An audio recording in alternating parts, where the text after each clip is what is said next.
Will you keep your burden, or let another bear it? Welcome. Here is today's reading from Charles Spurgeon. They took Jesus and led him away. John 19:16. He had been all night in agony. He had spent the early morning at the hall of Caiaphas.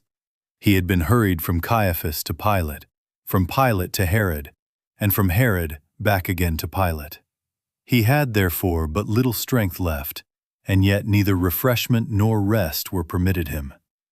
They were eager for his blood, and therefore led him out to die, loaded with the cross. O dolorous procession! Well may Salem's daughters weep. My soul, do thou weep also. What learn we here, as we see our blessed Lord led forth? Do we not perceive that truth which was set forth in shadow by the scapegoat? Did not the high priest bring the scapegoat and put both his hands upon its head, confessing the sins of the people, that thus those sins might be laid upon the goat and cease from the people? Then the goat was led away by a fit man into the wilderness, and it carried away the sins of the people, so that if they were sought for, they could not be found.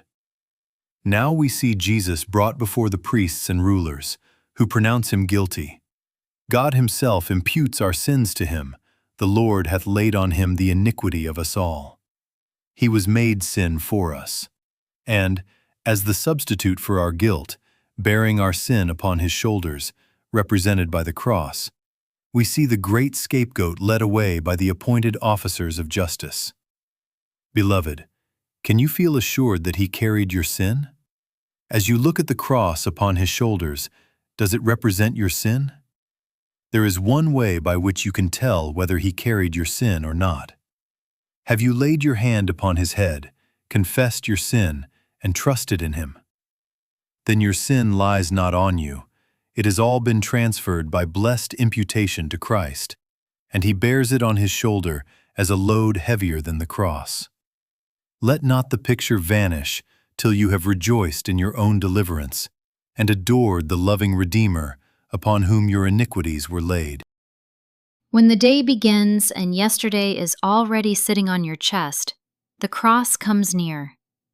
Before the messages, before the noise, you remember what you said, what you hid, what you went back to, and guilt starts talking as if it still belongs to you. But Jesus was not led away simply to stir your sorrow. He was led away bearing confessed sin in the sinner's place. So do not keep circling your failure in your mind. Name it plainly to him.